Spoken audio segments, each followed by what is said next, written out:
एक तो maximum vocab बेटा हम लोग रूट से करेंगे, और रूट से वोकैब कैसे कराया जाता है वो मैंने आपको बैच नंबर 16 में शाम को 5:30 बजे कराया है बेटा। उसके 5 डेमो हैं, और छठा डेमो में जिस दिन था उस दिन ही मेरी मदर इन लॉ का डेथ हुआ, तो मैं ले नहीं पाई, क्योंकि मैंने उसके नेक्स्ट डे था क्लास लिया, लेकिन मैं यूट्यूब में नहीं ले पाई उस दिन। तो आपका जो 6th डेमो था वो ठहर गया, रुक गया था, इसलिए 5 डेमो है बैच नंबर 16 का।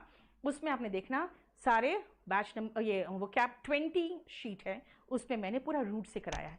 आज मैं जो कराना चाहती हूँ, मैं आज आपको विजुअल इफेक्ट से वो कैप दिखाना चाहती हूँ बेटा, कैसे है देखो ध्यान से।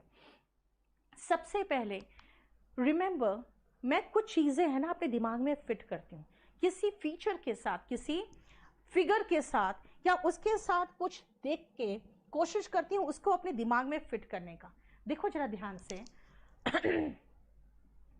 अगर आप इस लड़की को देखोगे, फील करोगे, you can feel ecstasy, euphoria and bliss in her body language. You will feel ecstasy, ठीक है ना? Clear? Feel what? Bliss, ecstasy and euphoria in her body language. क्या है मीनिंग?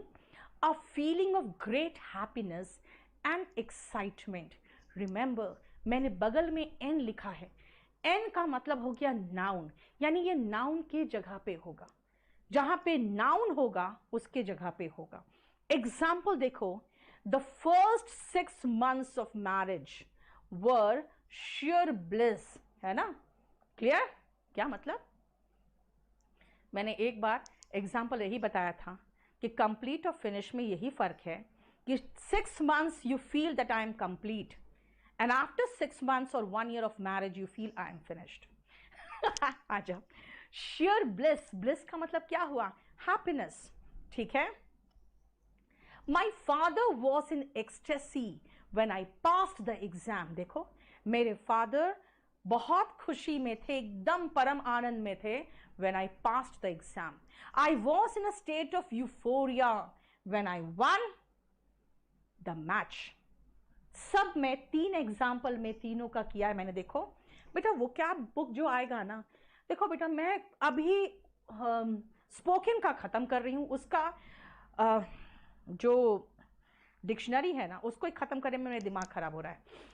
ठीक है, तो इसीलिए अब उसके बाद वो कैप का बुक लिखूंगी, ठीक है? देखो ध्यान से,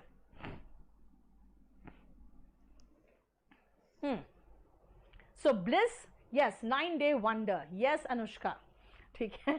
you are in 7th heaven after marriage, in a state of sheer bliss, euphoria and ecstasy, right? Next आओ, जरा sumptuous देखो तो, खाना देख रहे हो, अच्छा से भरा हुआ प्लेट है, मिठाई वगैरह सब कुछ है, और उसकी आंखें देख के लग रही है कि उससे वो खाना बहुत अच्छा लग रहा है ना? sumptuous dinner, है ना? अगर आप sumptuous कोई वर्ड यूज करते हो तो रिमेंबर उसको हम ऐसे यूज करते हैं, काफी अच्छा, जिसको रिच बहुत अच्छे से, मतलब ऐसा खा के मजा आ जाए और इतने क्वांटिटी में भी हो कि पेट भी भर जाए।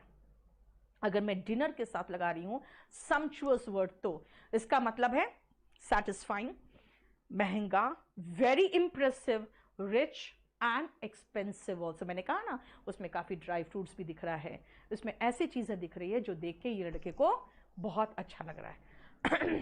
ठीक है, सी sumptuous डिनर, बेटा sumptuous के बाद मैंने डिनर वर्ड लगाया है, यानी डिनर की विशेषता बताने वाला शब्द है ना?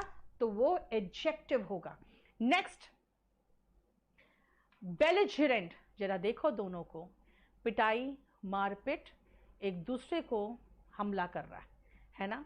फॉर एग्जाम्पल अभी क्या देख रहे हो, अभी आप देख रहे हो इजराइल एंड फिलिस्तीन के बीच में, what are they doing? They are just belligerent, those are bellicose countries. I don't like quarrelsome relatives, quarrelsome लड़ाकू, बेलिजरेंट या जिसको लड़ना अच्छा लगता है, बेलिकस बस मार काट, यही सब पसंद है।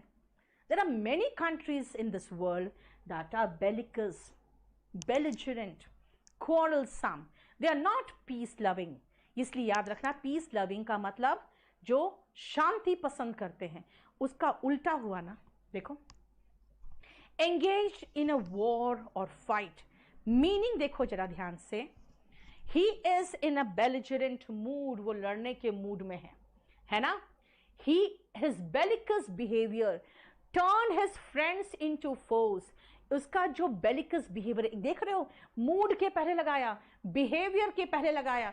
याद रखना, नाउन की विशेषता बताने वाले शब्द को एडजेक्टिव कहते हैं. नाउन की विशेषता बताने वाले शब्द को एडजेक्टिव कहते हैं. Belligerent, bellicose and quarrelsome. देखो, क्वारलसम किसकी विशेषता बता रहा है?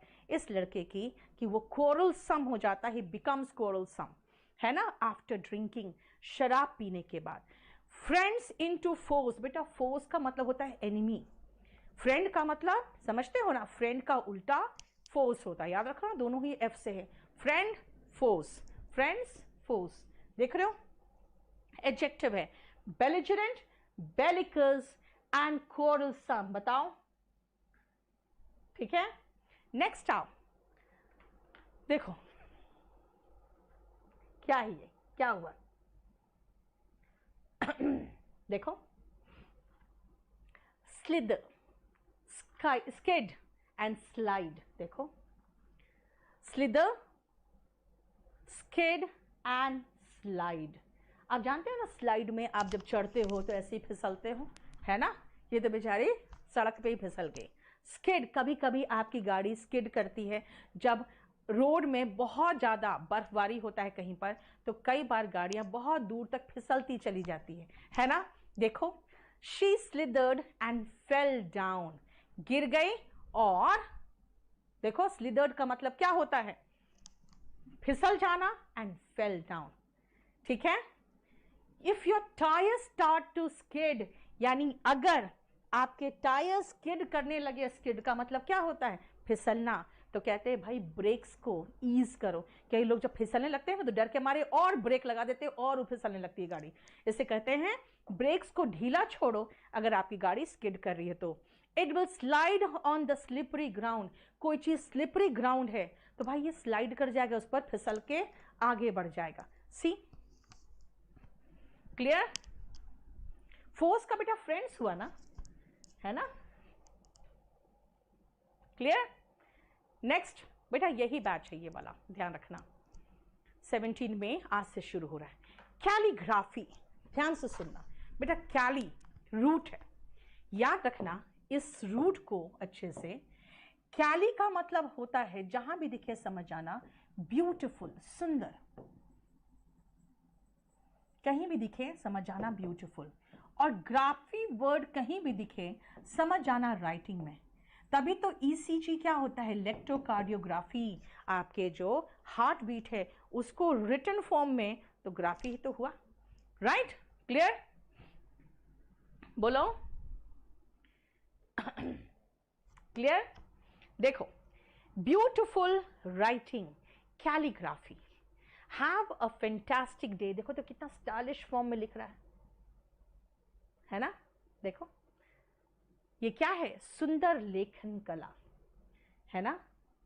नितेश बेटा, आप एक काम करो, जितने लोगों को किसी भी तरह का कोई प्रॉब्लम हो रहा है ऐप को डाउनलोड करने में, बैच परचेज करने में, कुछ और आपको इंफॉर्मेशन चाहिए, आप प्लीज़ इस नंबर पे व्हाट्सएप करके छोड़ दो, और या तो फिर आप मैसेज करके छोड़ दो. आपको कल कॉल आ जाएगा, ठीक है. और आराम से जाके क्लास के बाद सो जाओ. समझे? देखो कितना आसान तरीका बताया.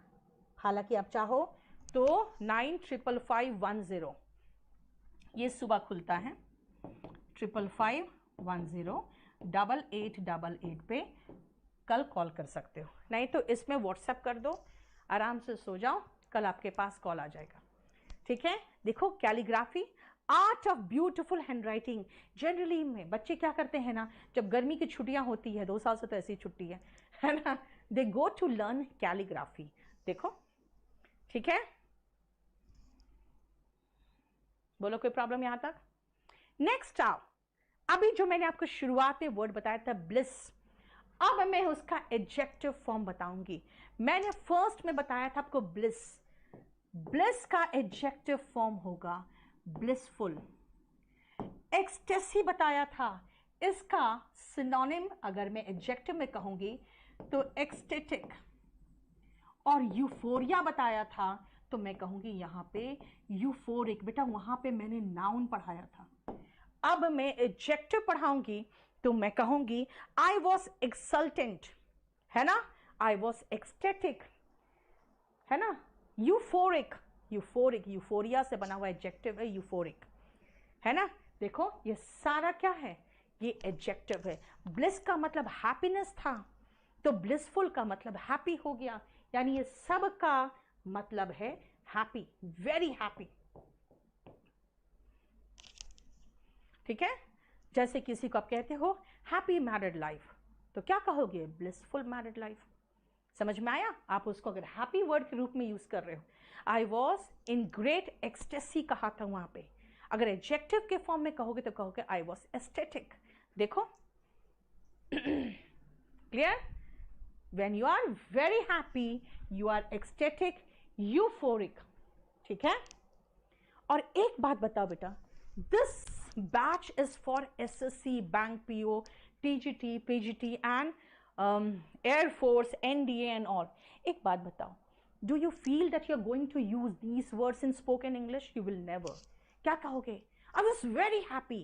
भाई अच्छे से राइट एक्सेंट एंड प्रोनाउंसिएशन के साथ अगर आप कहोगे आई वॉज वेरी हैप्पी, है ना, आई वॉज जॉयफुल, सफिशियंट है यार।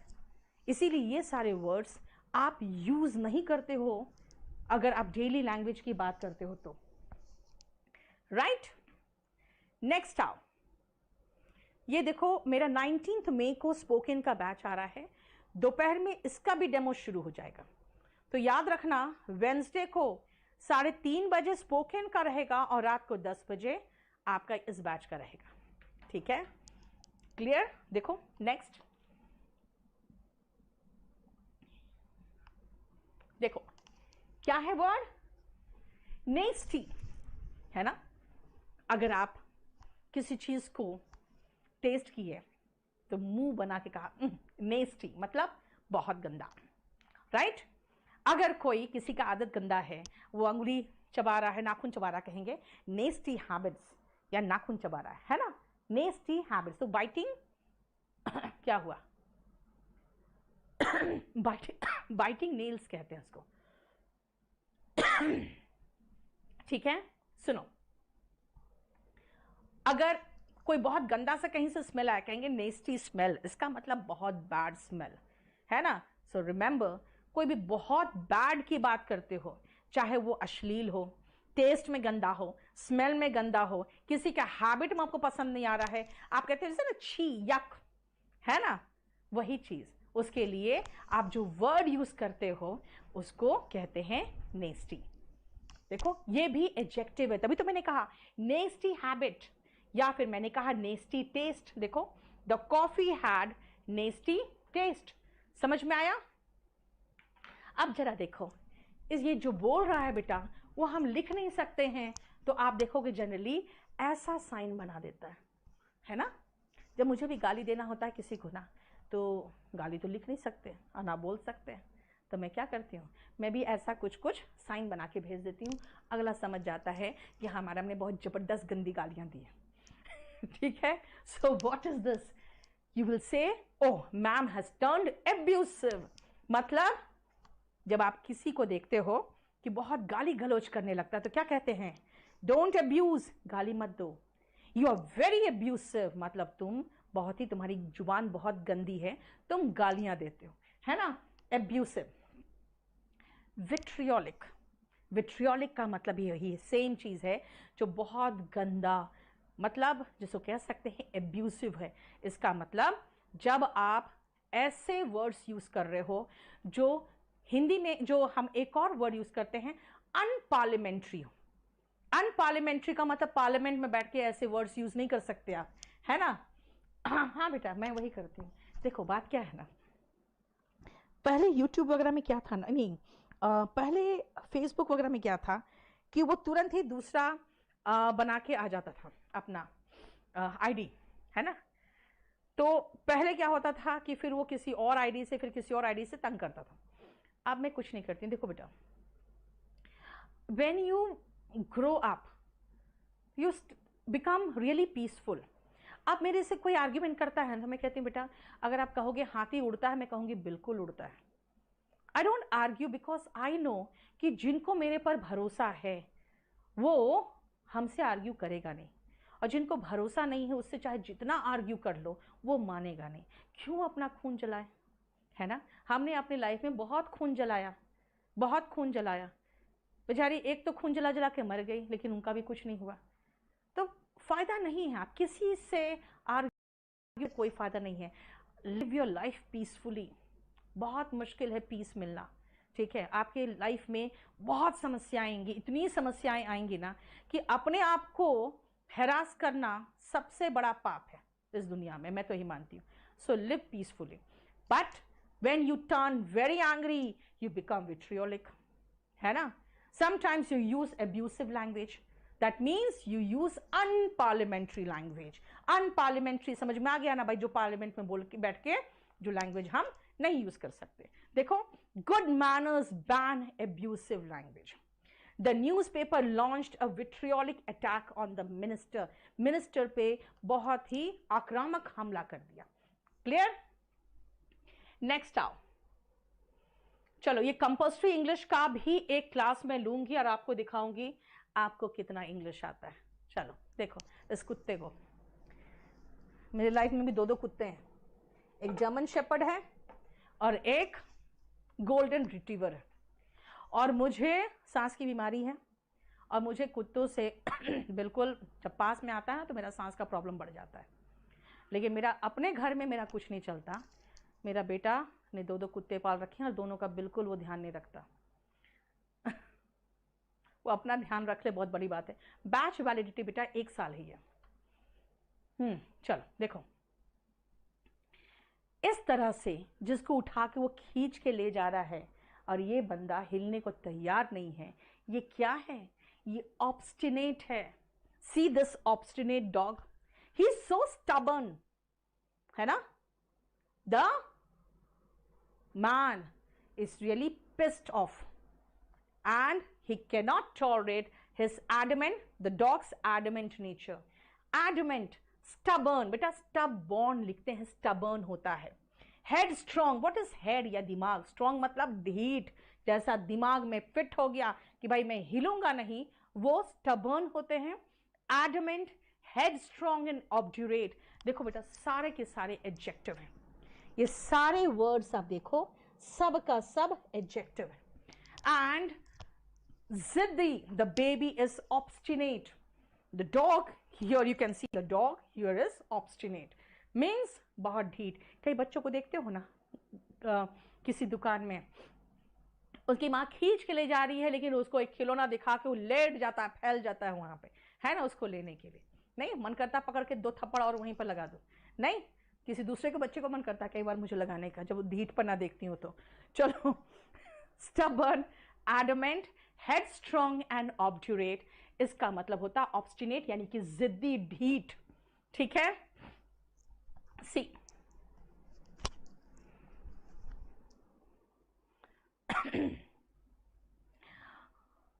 पैसिव वॉइस के क्वेश्चन जो रह गए थे, दीपक वो मैं करवाऊंगी ना, आपका वॉल्यूम 1 अलग चलेगा बेटा। वीडियो डाउनलोड बेटा बैच नंबर 10 से हो रहा है। Obstinate, yes. चलो नेक्स्ट देखो, टर्न अ ब्लाइंड आई, मतलब मुझे दिख नहीं रहा है, क्या प्रॉब्लम है इसको, यानी सीधा मैं उधर देख रही हूं। I have turned a blind I, like अभी क्या हुआ है, the government has turned a blind I towards the problems of the people, है ना, कई लोग मर गए। And the doctors, the local politicians, even the central ministers, you can say they have turned a blind eye, मतलब कहीं और देख रहे हैं। भाई आप हमारे प्रॉब्लम्स की तरफ से बिल्कुल आंख फेर चुके हो, ऐसा लग रहा है जैसे अंधे हो चुके हो आप। See, the police usually turn a blind eye. Generally कोई क्राइम होता है, भाई कहाँ हुआ हमें तो पता ही नहीं चला, they just turn a blind eye, and governments can not turn a blind eye to the public opinion. जो पब्लिक का ओपिनियन है उसके प्रति आंख नहीं फेर सकती, right? So what is the meaning of turn a blind eye? Ignore. इसका मतलब है क्या? डेफ, यानी ध्यान नहीं देना। कान से तो डेफ, आंख से तो ब्लाइंड। देख लो, to turn a deaf ear भी होता है। बेटा ये सारे जो वोकैब नहीं, जो पूरा ग्रामर है, अगर आपको हार्ड कॉपी चाहिए तो आप ये बुक खरीद लेना। इसके सारे पेजेस ऐसे ही कलर्ड है और इसका कवर पेज ऐसा है। आप kdpublication.com से, बेटा आप लोग कभी कभी केडी लाइव में बुक खोजते हो, केडी पब्लिकेशन में बुक मिलेगा, केडी लाइव ऐप में तो बैच मिलेगा। नहीं ठाकुर अमरजीत, ये बैच यूपीएससी के लिए बिल्कुल नहीं है। यूपीएससी वाले कंपल्सरी इंग्लिश लेंगे, आप लोग गलत बैच मत ले लेना।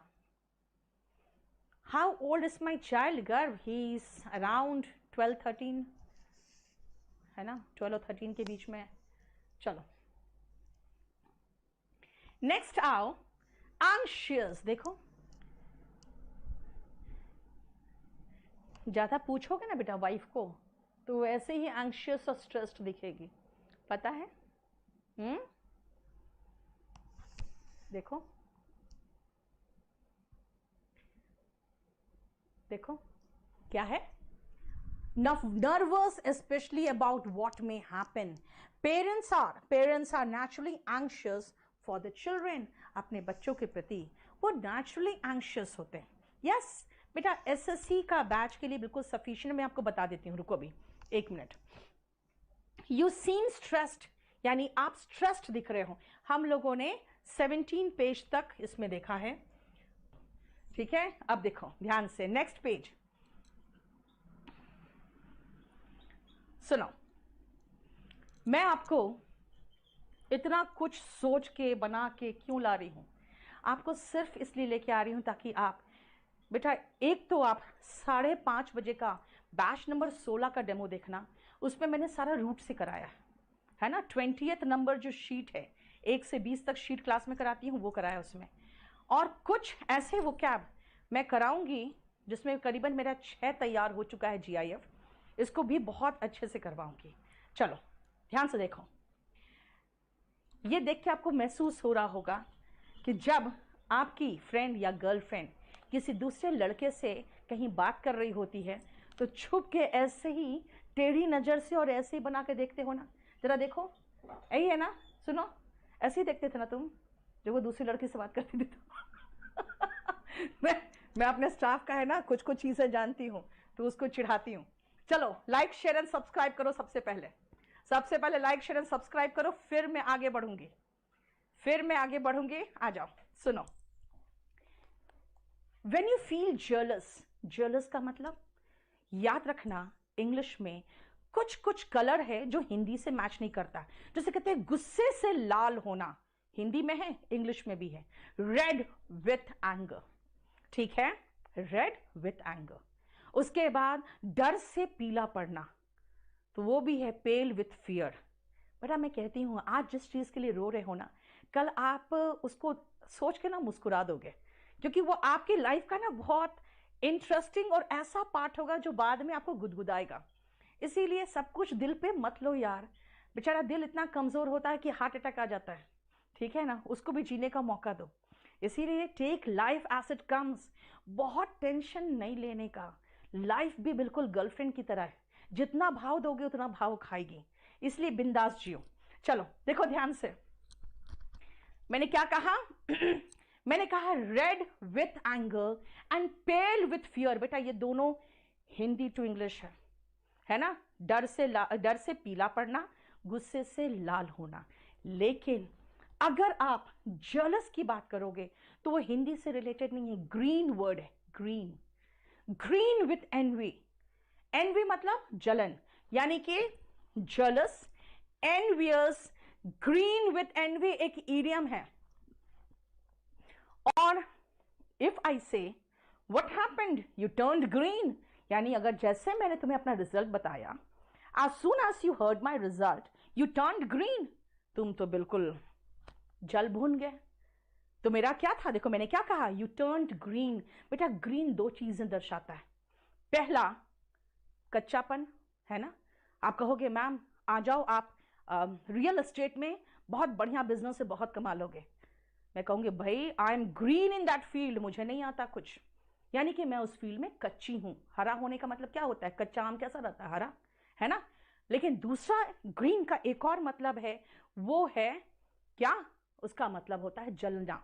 तो मैंने क्या कहा, जैसे तुमने मेरा रिजल्ट सुना, as soon as you heard my result you turned green, green का मतलब हो गया अगेन ग्रीन आइड बोलो, या कई बार ग्रीन ही बोलेंगे, ग्रीन विथ एनवी बोलो, और मॉन्स्टर का मतलब राक्षस होता है, ग्रीन आइड मॉन्स्टर बोलो। ये सब का सब जलन दिखाता है। देखो ध्यान से, एग्जाम्पल पहला एसएससी का आया हुआ है, पहला एग्जाम्पल एसएससी का आया हुआ है, green eyed monster strikes a women the moment she sees a husband talking to another women. और इसमें ग्रीन आइड मॉन्स्टर का मीनिंग पूछा था। यार साफ साफ पता चल रहा है कि महिला जब अपने हस्बैंड को किसी और आदमी से बात कर, किसी और महिला से बात करते हुए देखती है ना, तो क्या होता है, एकदम जल भून के राख हो जाती है। ठीक है, देखो जनरली जितनी यहाँ महिलाएं बैठी होगी सब समझ गई होगी, लेकिन जनरली लड़कों का भी यही हाल होता है। तो भी मैंने कहा ना, ये आप ऐसे ही देखते हो ना, जब कोई आपकी फ्रेंड गर्लफ्रेंड किसी दूसरे लड़के से बात करती है तो he turned green with envy when he saw my result, यही तो मैंने आपको बताया। देखो तो नीतू गुप्ता तुम यहाँ पे क्या कर रही हो, हाँ तुम और बेटा सुधर जाओ। ये देखो इसके कान देखो, ये कान पता किन के होते हैं, गांव में महिलाएं ऐसे बड़े बड़े कान लेके घूमती है, कहीं कुछ हो। बेटा जितने भी मोहल्ले की आंटियां होती है ना, उनका आंख सीसीटीवी होता है और कान बिल्कुल ऐसे ही होता है, यू कैन इमेजिन देम, है ना, आंखें सीसीटीवी, खासकर महिलाएं इंडिया की यार, है ना, और कान ऐसे ही। मतलब अगर मैं अपनी मोबाइल में कुछ कर रही हूं और आप मुझे बोले जा रहे हो, फिर कहोगे मैम आप सुनते ही नहीं हो, मैं कहूंगी go on I am all years. मैंने क्या कहा, मैं अपना मोबाइल स्क्रॉल कर रही हूं, मैं कह रही हूं go on I am all years, मतलब ऑल ईयर्स, भाई मैं पूरे ध्यान से सुन रही हूं, जो तुम बोल रहे हो मैं सुन रही हूं। मैंने कहा गो ऑन मतलब बोलते रहो, जारी रखो। आई एम ऑल ईयर्स मतलब मैं कान से तुम्हें सुन रही हूं। Attentive, cautious, careful, gingerly, vigilant, बेटा ध्यान से सुनना। बाकी जो है इतना, ये तो चौकस से रिलेटेड है। जब तुम चौकस होते हो तो आंख और कान दोनों से होते हैं, लेकिन ऑल ईयर्स का मतलब होता है जब आप उसको ध्यान से सुन रहे हो, ठीक है ना। अलर्ट, वेरी कॉशियस और केयरफुल। अब सुनो, एक क्वेश्चन आया था, लेंड मी ईयर, है ना, याद रखना वहां पे एन ईयर द ईयर कुछ नहीं होता है, इसका मतलब है ध्यान से सुनो, be attentive, be attentive. Land and year, land me year का मतलब क्या हुआ कि जो मैं बोल रही हूं उसको सुनो कान से। देखो I am all years when you speak, जब तुम बोलते हो ना मैं बहुत अटेंटिव रहती हूं। The officers were vigilant through out the night, पूरी रात वो चौकस थे। ऑल ईयर्स कान से होते हैं ऐसे, चौकस का मतलब होता है अटेंटिव होना, ठीक है। नेक्स्ट आओ, किसी को शांत करते हो, सूद करते हो, शांत करना। देखो कीप काम, उसको क्या कह रहा है, शांत रहो, देखो उसको शांत कर रहा है। पैसिफाई, पैसिफाई से एक और वर्ड याद रखना, एक और याद रखना, पैसिफाई। अभी यूएन या अमेरिका क्या कर रहा है, पैसिफाई कर रहा है किसको, हाँ इजराइल को, और इजराइल कह रहा है मैं छोड़ूंगा ही नहीं। पैसिफिस्ट कौन होते हैं बेटा, शांति दूत होते हैं। इसका कहाँ मिलेगा बेटा, इसका भी आपको स्टडी मटेरियल में ही मिलेगा, और इसको चलाने का तरीका अलग होता है, ठीक है। इसमें नीचे एक प्ले का आता है, जब उसको करोगे तब ये ऐसे चलेगा, अदरवाइज पीडीएफ के रूप में मिल जाएगा आपको, ठीक है। इसका पीपीटी अगर आप नीचे प्ले चलाओगे तब ऐसे चलेगा। सुनो ध्यान से, ये देखो यहाँ पे ये कीड़ा देखो, मक्खी को ये भी पढ़ा रहा है। चलो सुनो ध्यान से, अगर आप कहोगे पैसिफिस्ट तो शांति दूत होता है। देखो पैसिफाई से वर्ड बना है पैसिफिस्ट। मॉलिफाई, अगर आप गुस्सा हो रहे हो बहुत भयानक, तो I will try to mollify your anger, मैं आपके गुस्सा को शांत करने की कोशिश करूंगी, है ना? ठीक है। घर गांव की महिला एक का चार कर देती है। बेटा देखो बात क्या है ना, सबसे पहले तुम लोग को एक टिप देती हूँ घर में शांति के लिए, ठीक है ना? सुनो ध्यान से, अपनी वाइफ को है ना काम पे लगा दो। कौन सा काम? कहीं भी जॉब पे लगा दो, ठीक है ना? उसको कहो तुम पढ़ी लिखी हो, तुम इतनी स्मार्ट हो, है ना, क्यों घर में रहोगी? उसके कमाई की जरूरत हो चाहे नहीं हो, उसको नौकरी पे लगा दो, घर में शांति रहेगी। वरना देखो खाली दिमाग क्या होगा, तो खाली दिमाग में she will be all years and she will be the CCTV camera off the neighbourhood. फिर जब आओगे ना शाम को कहेगी सुनिए जी आज पता है ऐसा हुआ था, आज पता है वैसा हुआ था, and you will be tired. आप बिल्कुल थके होगे, आपको मन नहीं करेगा ये सब चीजें सुनने का, लेकिन वो सुनाएगी और नहीं सुनोगे तो बात भी सुनाएगी चार ऊपर से। उससे अच्छा क्या है, वो भी काम करके आएगी, थकी रहेगी। अब पता है क्या है, यहाँ से जब मैं क्लास लेके जाती हूँ तो मुझे मन करता है मुझसे कोई बात ना करे, इतनी ज़्यादा मैं थकी रहती हूँ, मुझे मन करता है सब चुप रहे।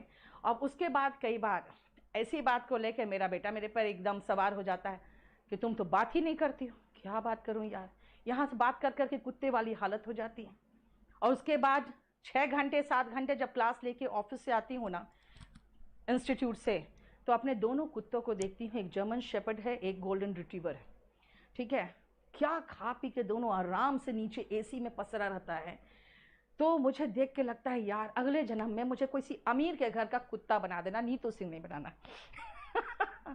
तो इसलिए कह रहे हैं घर में शांति चाहिए, बीवी को काम पे लगा दो, वो शांत रहेगी, नहीं तो फिर ऐसी रहेगी जैसे तुम बोल रहे हो, एक का चार करने वाली। एस्वेज, एलिविएट, काम डाउन, ये सारे के सारे हैं शांत करना। एलिविएट क्या होता है?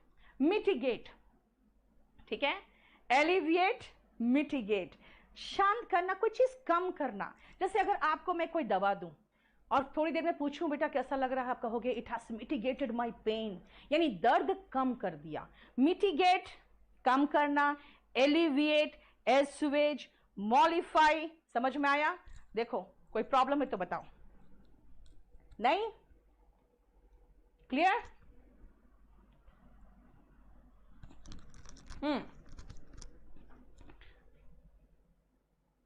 अब आओ नेक्स्ट, देखो जनरली इंग्लिश में जानते हो कई बार ऐसे कहते हैं जब कुछ दिखाना चाहते हो ना कि वो गायब हो गया, तो कहते हैं इट वेंट पुफ।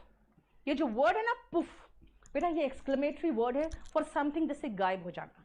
कई बार आपकी लाइफ में कोई आती है and then she is poof, मतलब चली जाती है ना। अभी मैंने फेसबुक पे एक शेयर भी किया, देखना, वो बेचारा रो रहा है, वो नीतीश सरकार से प्रार्थना कर रहा था कि शादियों पर भी वैसे ही लॉकडाउन लगा दो जैसे बाकी चीज़ों पे लगाया है, क्योंकि 19 मई को मेरी गर्लफ्रेंड की शादी है ना।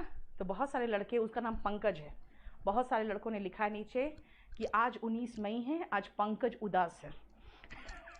चलो देखो पुफ, मैंने क्या कहा, somebody comes in your life and then one day fine morning she is puff, मतलब she disappears। पुफ का मतलब क्या होता है बेटा? ये पुफ जो है, पुफ जो वर्ड है ये एक्सक्लेमेटरी वर्ड है जिसका मतलब है गायब हो जाना। देखो डिसअपियर या वैनिश इनटू थिन एयर। जैसे मान लो पुलिस कोई चोर का पीछा कर रही है, बहुत दूर से पीछा कर रही है, अचानक चोर कहाँ गया पुलिस को समझ में नहीं आया, तो क्या कहेगा? We chased him but then he vanished into thin air। ऐसा लगा जैसे हवा में गायब हो गया। देखो ना हिंदी में सोचो ना, he vanished into thin air, है ना। देखो disappear। अच्छा अगर आप कहोगे बेटा सबसे पहले तो शेयर करो एंड सब्सक्राइब करो। जहां तक मैं जानती हूं लोग सिर्फ वर्ड लेके आ रहे हैं और समझा रहे हैं, nobody is going to पे so much attention on any GIF जो रिलेटेड से हो, ठीक है। हाँ पंकज का जलवा चल रहा है पूरे, उसके बाद पंकज के पीछे एक लड़की भी आई, उसके पीछे पूजा आई, तो सबका चल रहा है, देखना ना हमारे उस पोस्ट के कमेंट्स को पढ़ोगे ना, हंसते हंसते लोटपोट हो जाओगे। ठीक है, चलो।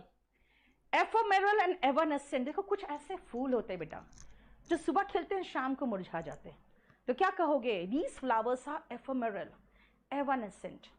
एफेमेरल का मतलब क्या होता है? एफेमेरल का मतलब होता है जो बहुत जल्दी क्षणिक हो, जो क्षणिक हो। जैसे मैंने अभी क्या कहा, somebody comes in your life and one fine morning she is poof, मतलब she disappears into thin air, है ना? So don't run after ephemeral love. मैं हमेशा मना करती हूँ बेटा, these things are you know ephemeral in your life, है ना? आप कभी बुढ़ापे में आपका जब दांत नहीं रहेगा ना, तो मुस्कुराने का एक कारण हो सकता है, बस दैट्स इट। ठीक है ना? सच्चा प्यार कभी पूरा होना ही नहीं चाहिए। You know why? हाँ, नहीं जानते हो? वो जिंदगी भर याद रहता है। ठीक है, अगर पूरा हो जाएगा तो सोचोगे अरे यार यही था जिसके लिए मैंने इतना दिमाग खराब किया, है ना? जिसके लिए मैंने इतने पंगे लिए अपने घर वालों से। समझ में आया? चलो बेटा, एक्सपीरियंस से बोल रही हूँ, समझा करो। आ जाओ, ephemeral and evanescent. So certain love, certain relations in this world are ephemeral, evanescent and transient. Transient का मतलब अगेन याद रखना, ट्रांस वर्ड बेटा जब भी ट्रांस होता है ना, दो के बीच में होता है। कई बार लोग कहते हैं मैं ट्रांस की अवस्था में था, इसका मतलब है जब वो पूजा में बैठते हैं तो वो इस दुनिया से भी अलग और उस दुनिया में तो होते ही नहीं है, मर थोड़ी गए हैं, तो दोनों के बीच का जो स्टेज होता है वो ट्रांस कहता है। तो वो ट्रांसिएंट का मतलब ही होता है क्षणिक, जो कुछ क्षण के लिए होता है। ठीक है, समझ में आया? We chased the thief but he vanished into thin air. हमने चोर का पीछा किया लेकिन वो थिन एयर में गायब हो गया। Don't compromise for ephemeral pleasure. क्षणिक सुख के लिए कभी भी लाइफ में आप कॉम्प्रोमाइज मत करिए। बोलो क्लियर? क्यों राजकुमार इंग्लिश के लिए वरीड क्यों हो? देखो तुम लोग है ना, सबसे पहले बहुत ज्यादा टेंशन मत लो और बहुत हड़बड़ी में भी मत रहो। टेंशन मत लो और बहुत हड़बड़ी में मत लो। देखो इस कैच को देखकर आपको क्या लग रहा है? आपको कैच देखकर खासकर ये लग रहा है कि जो बैट्समैन था ना, the batsman had a narrow escape. देखो दोनों के बीच में बॉल छूट गया दोनों के हाथ से। The batsman had a narrow escape. देखो the batsman had a close call, close call, close shave, by a narrow margin, by a whisker. Whisker होता है बेटा मूंछ का जो बाल होता है ना जानवरों का, जैसे बिल्ली हो, शेर हो, है ना, तो उसको विस्कर कहते हैं। उतना सा हेयर ब्रेथ, यानी जितना चौड़ा हेयर होता है बस उतना से, यानी कि नैरो मार्जिन से, बहुत थोड़े से अंतर से। देखो the batsman had a close call. जब इस तरह से कैच छूटेगा तो भाई इसकी तो प्राण बच गई, है ना? He had a narrow escape when the tree fell near him. उसके नजदीक जब ट्री गिरा तो लगा उसको क्या कि नैरो एस्केप हुआ है ना? The car crashed near me, गाड़ी आके मेरे बगल में ही टक्कर मारी है, and I had a narrow escape, और मेरे प्राण बच गए।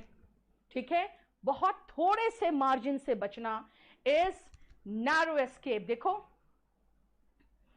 क्लियर? बोलो यहां तक कोई प्रॉब्लम?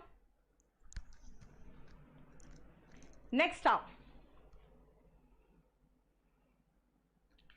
देखो आपको खुद देखोगे स्ट्रेट अवे मारा है और बॉल कहां गया पता ही नहीं, क्योंकि कोई दौड़ ही नहीं रहा देखो बॉल लेने के लिए, है ना? Splendid shot, superb, outstanding performance, magnificent. क्या है ये? जो शॉट की बात कर रही, जैसे ऐसा शॉट मारेगा जो कमेंटेटर है क्या चिल्लाएगा? Outstanding performance, superb shot, magnificent, है ना? देखो the Taj Mahal is a splendid monument, भव्य है, इमारत भव्य है वो। आई कॉन्ग्रेचुलेटेड है, मैंने उसको कॉन्ग्रेचुलेट किया फॉर हिज आउटस्टैंडिंग परफॉर्मेंस। जैसे ये जीत के आएगा अगर टीम इंडिया, तो we congratulate them for their outstanding performance. ठीक है बेटा, ये स्पोकन की किताब है। अगर आप स्पोकन इंग्लिश में इंटरेस्टेड हो तो परसों 3:30 बजे आप जरूर पढ़ो आके। आप देखोगे स्पोकन इंग्लिश बिल्कुल अलग चीज है, ये बिल्कुल अलग चीज है।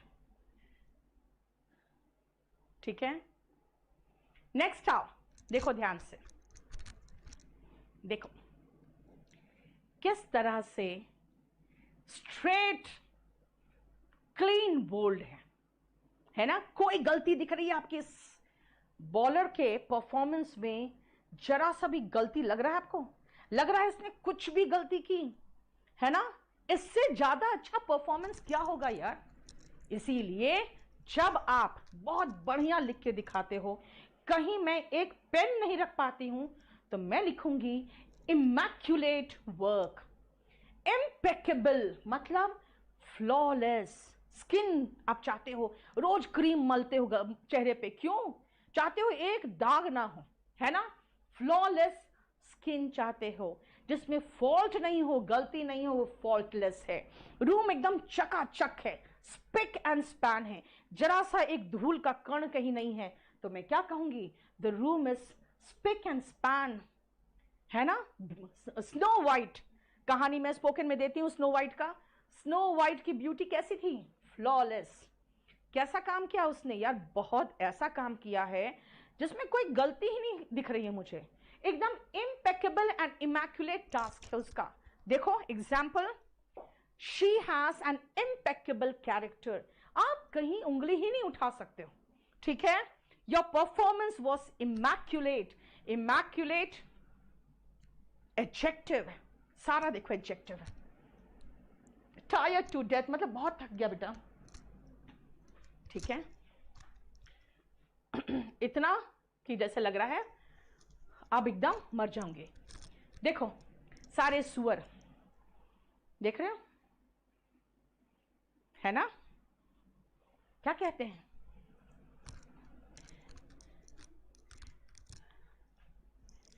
अगर आप पिग के साथ, है ना, इस तरह से अगर आप गंदगी में लड़ेंगे तो you will get dirty and the pigs enjoy it. इसलिए कभी भी किसी के साथ आर्ग्यूमेंट मत करो। क्यों? क्योंकि वो एंजॉय करेगा, they are pigs and you will get dirty, right. तो देखो ध्यान से, क्या है इतना गंदा, यक, इट्स मर्की, ग्रबी, ग्राइमी, एकदम पूरा ऊपर से ग्राइम लगा हुआ है, चट जिसको कहते हैं, है ना। देखो, don't wear this soiled shirt. Soiled होता है गंदा, जिसमें सॉइल लगा हो। सॉइल्ड, सॉइल क्या है? मिट्टी, है ना। सन बात नहीं है बेटा, ये डर्ट बात है। This is filthy, yes, solid man, very good. ठीक है, देख रहे हो, ग्राइमी, ग्रबी, मर्की, ये सब है गंदा, घृणा से भरा हुआ। ठीक है, नेक्स्ट आओ, देखो जरा ध्यान से, इस सोल्जर को ध्यान से देखो बेटा, इस सोल्जर को ध्यान से देखो। यू विल फाइंड ये हाथ उठा के ऊपर बाहर आ रहा है। इसका मतलब वो कह रहा है भाई मुझे गोली मत मारो, है ना, मुझे गोली मत मारो, मैं बाहर आ रहा हूं बस। देखो जरा ध्यान से, सरेंडर कर रहा है आके। और जब किसी को सरेंडर करना रहता है ना, वो उठा के व्हाइट फ्लैग दिखाता है। और वहां व्हाइट फ्लैग आएगा कहां से? कोई व्हाइट फ्लैग लेके थोड़ी निकलता है, राइट। क्या कर रहा है वो?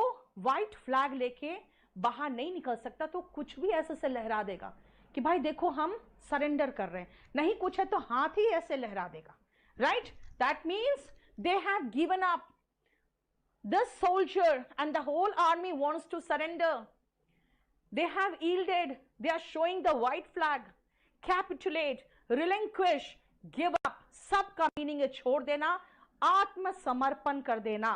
For example, our enemies showed the white flag. हमारे दुश्मनों ने white flag दिखाया। When our army surrounded them from all sides.